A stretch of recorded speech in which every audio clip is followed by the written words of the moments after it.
my name is Sofia and I used to have a YouTube channel from about 2013 to 2018, but this is the first video I'm posting since then. You know how people write down the books they read that year? I do the same thing but with movies. And this is the first year I've watched, I believe, most of the Best Picture nominated movies.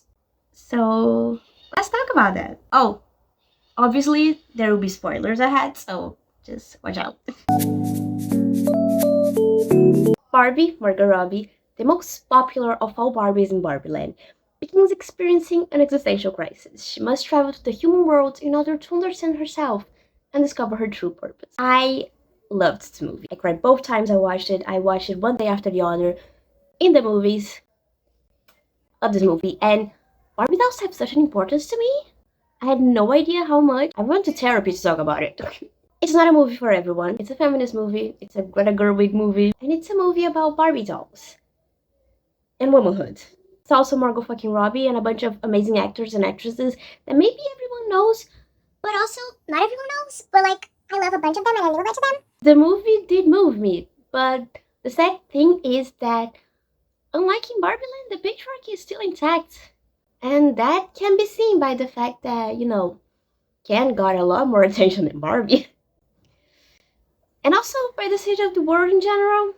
I know that. I just don't think it's going to win Best Picture. It's just not an Oscar movie. But it did become one of my favorite movies.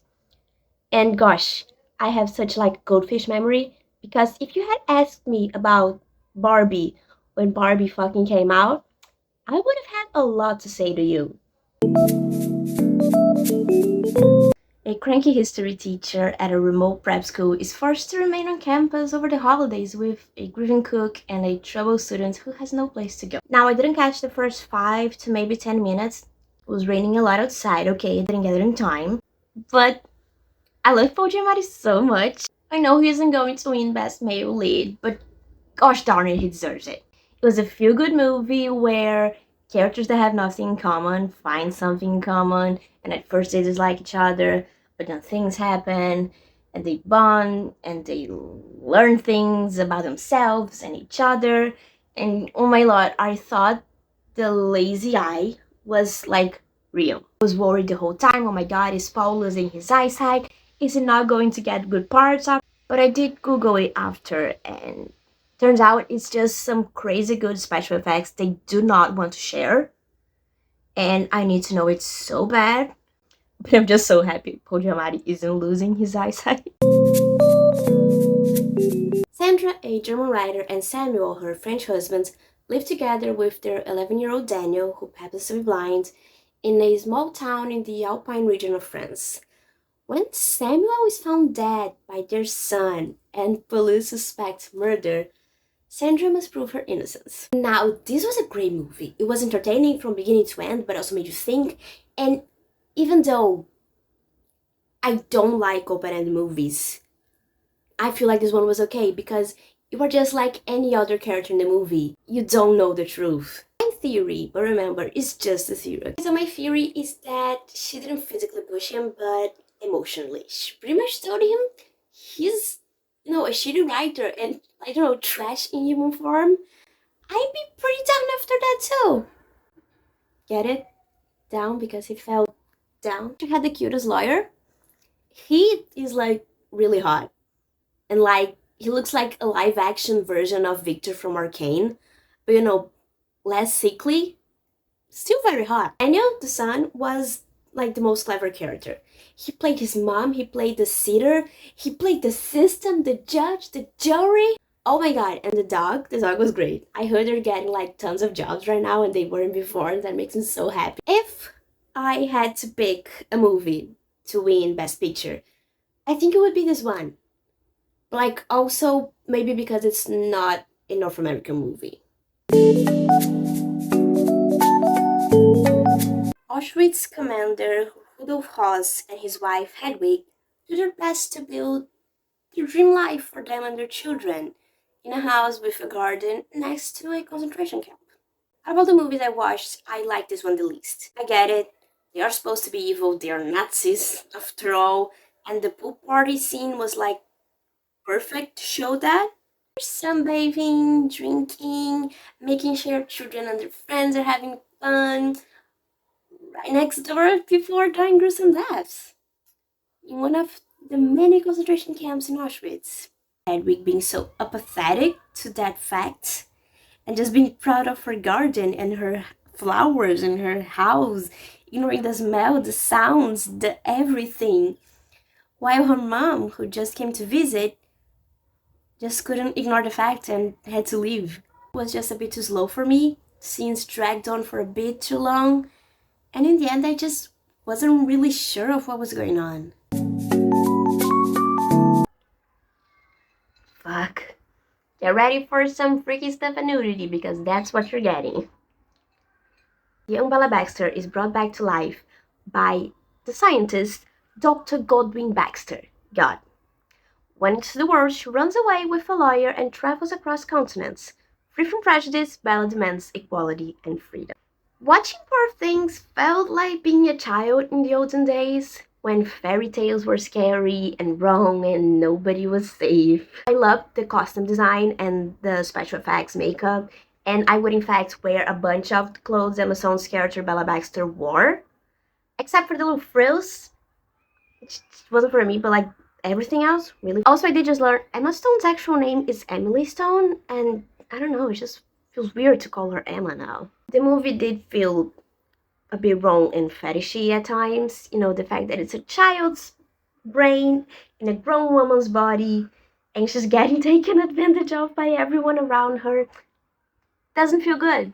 No, it does. But if you get in the headspace that like she grows up faster than us and take the movie as reality, because I mean it is one absurdity after the other, the movie can be enjoyable. Except by my best friend. She really did hate the movie, and you know what? I get why.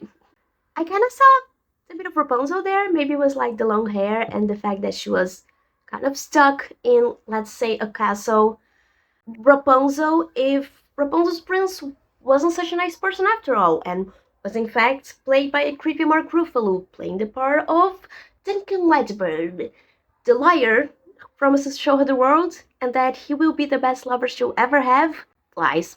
Also, you know, if the prince would take advantage of her, and even though he loves her for her naivety, he hates the fact that she has no filter and is starting to think for herself. And you know, if the witch who traps Rapunzel was both Dr. Victor Frankenstein and Frankenstein's monster, and also if the witch was actually played by two people, God and Max McCandles. God being her father and also well-known scientist, and Max being the assistant who fell in love with Bella, but also decided to keep her a secret and to keep her a secret for herself.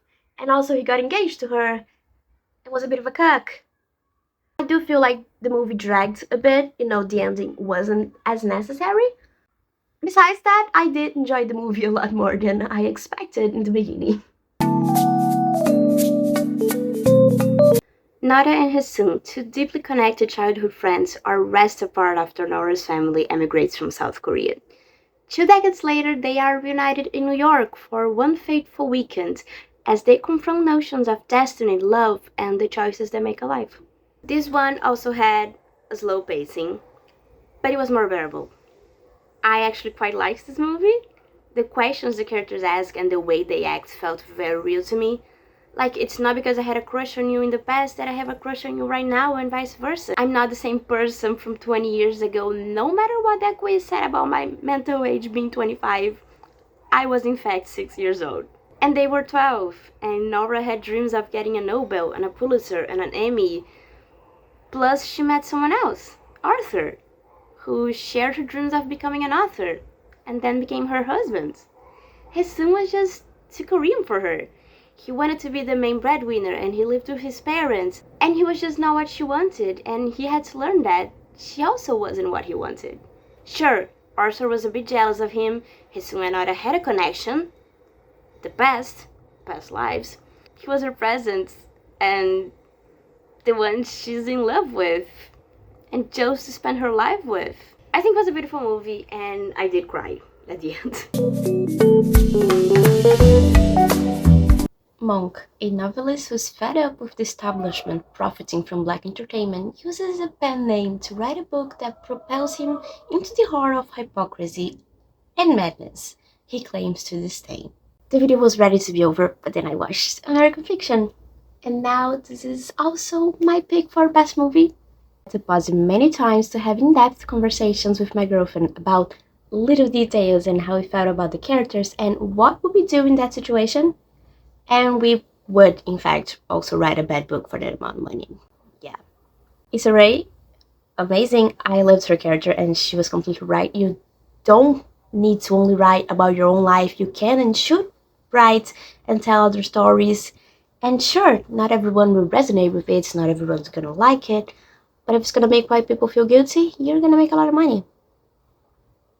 And that's it. This video took me so long to record and I still have to edit it. I hope I get it out before the Oscars. I have not watched Oppenheimer or Maestro or Killer of the Flower Moon. They're just not my type, not my cup of tea. Again, my name is Sofia.